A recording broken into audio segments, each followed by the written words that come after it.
Hi everyone, welcome back to my channel. This message is going to be for the sign of Virgo, Sun, Moon, Rising, and Venus sign. This is your April 2020 mid-month reading. As I'm cutting the deck, I'm using the Greer for the tarot portion. I'm seeing the Hermit card, which is you, okay? Really being introspective, perhaps being to yourself a little bit, okay? Connecting with your intuition, very grounded energy as well. I'm also seeing the Wheel of Fortune, okay? So this is talking about a new cycle that you are entering, okay? And again, for a lot of the collective, this has been energy that we've been picking up on for a while, either since like tail end of last year or since the beginning of this year. I'm also seeing the 10 of Cups, penultimate love and happiness, right? Both within yourself, perhaps also within a partnership. Feels really good. Seeing the 8 of Swords, reverse, okay, getting out of a situation in which you felt stuck or stagnant, as well as the 10 of Wands reverse, getting out of a situation in which you felt overburdened. Okay, Virgos, let's see what is coming up for you. This is a 7-card reading, and then I will pull a couple more cards at the end to close it out. I'm seeing a lot of movement energy, okay? Definitely something could have ended here, or it's in the process of ending.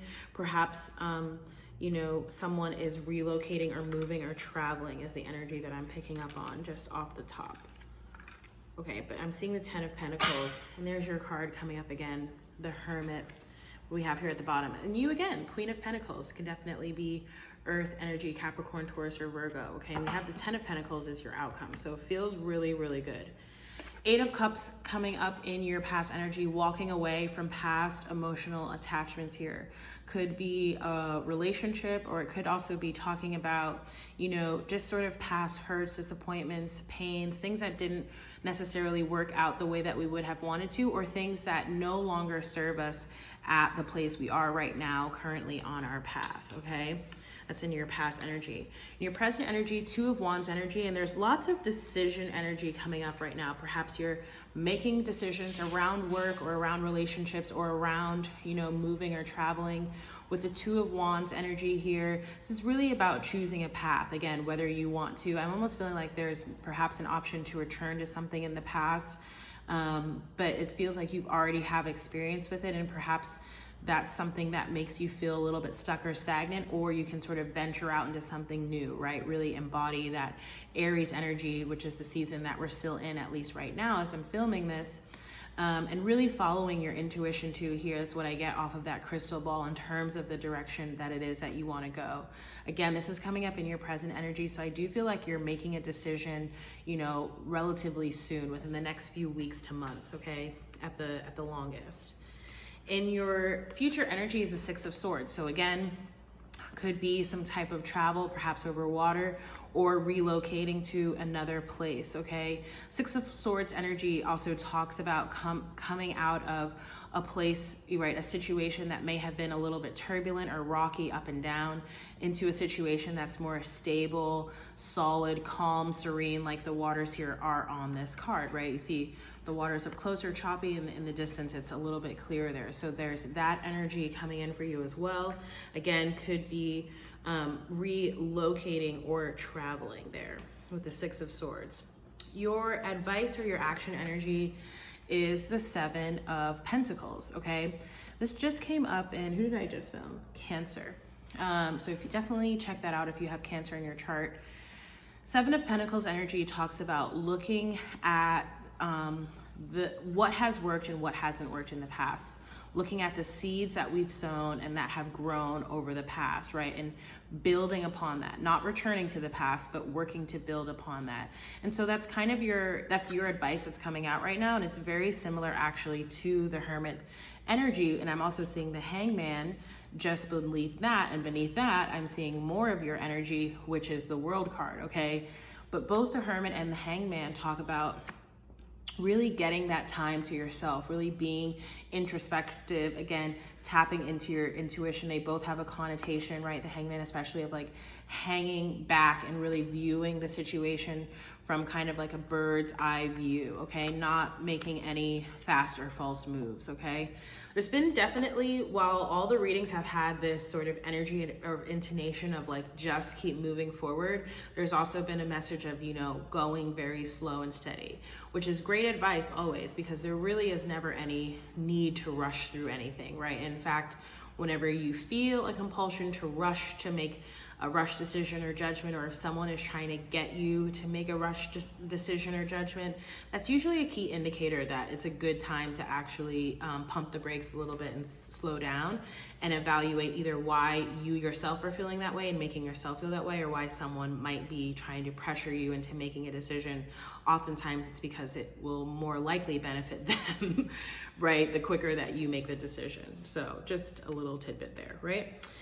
In your environment is the Knight of Swords. Could definitely be air energy, Gemini, Libra, or Aquarius. Knight of Swords energy can sometimes speak to some type of harsh communication, okay? And this is energy that I did pick up on in Sagittarius and Cancer as well, which I just filmed, okay?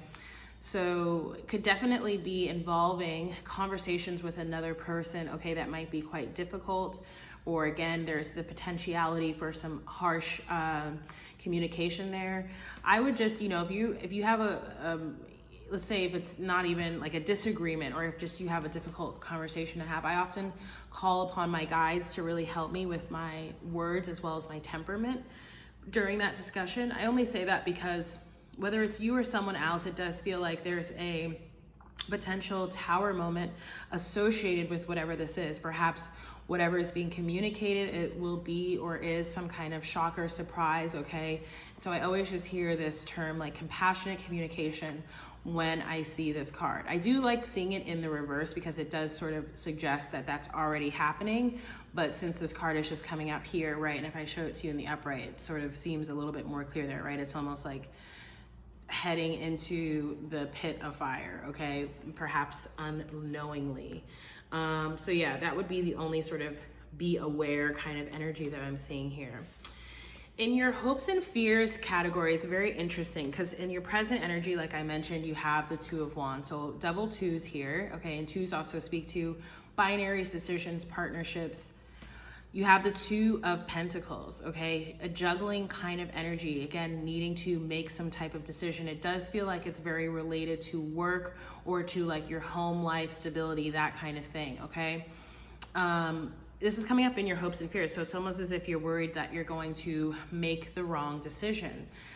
I think this is maybe a good time to mention, like, there really aren't ever any wrong decisions in life, right? There are just different decisions that we can make, each with their own set of results and consequences, right?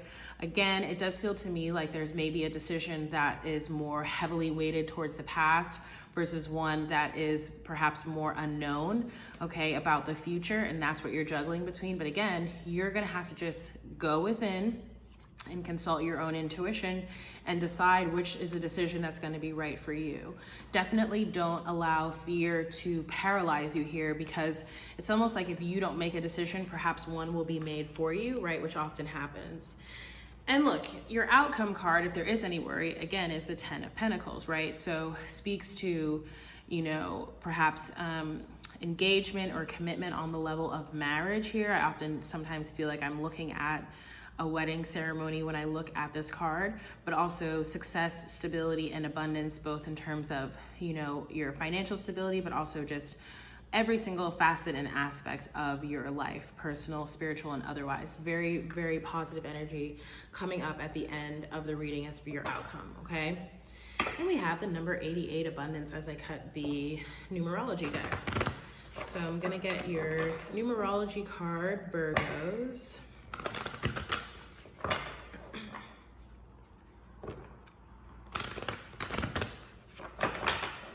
And then I'll get one more card after this to close out the reading.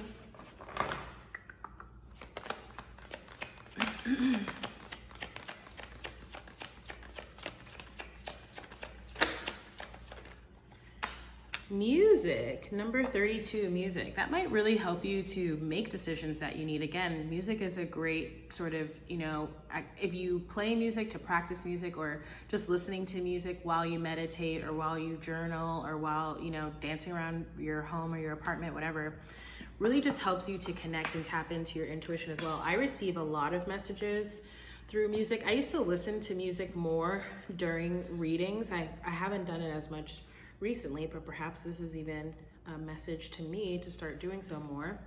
I'm a Pisces, so Virgo is our sister sign. So I'm gonna read for this card.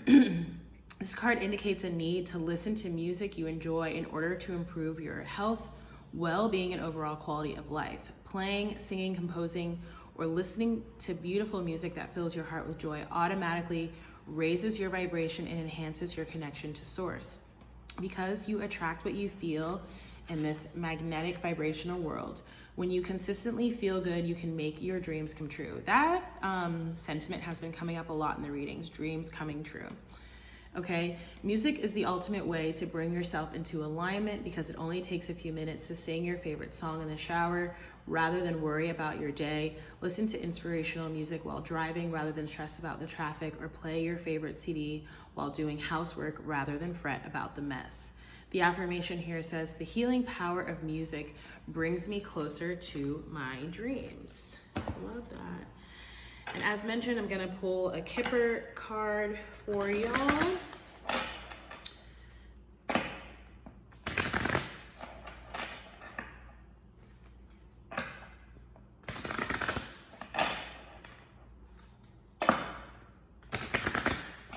Let's see, what are the messages for Virgo, Sun, Moon, Rising, and Venus, Spirit? What was that? It just fell out. Distant horizons. Okay, so I'm getting more moving, traveling energy in here, okay? Again, both like literally in a physical sense, but I'm also feeling like this is like, you know, in talking about your soul's journey and progression. It's almost like you're just starting out on a new cycle or a new path, okay? Which was definitely energy that we picked up on, again, in the prior two readings, Cancer and Sagittarius. If you do have those in your chart, do check those out. Or if you're dealing with a Cancer or Sagittarius.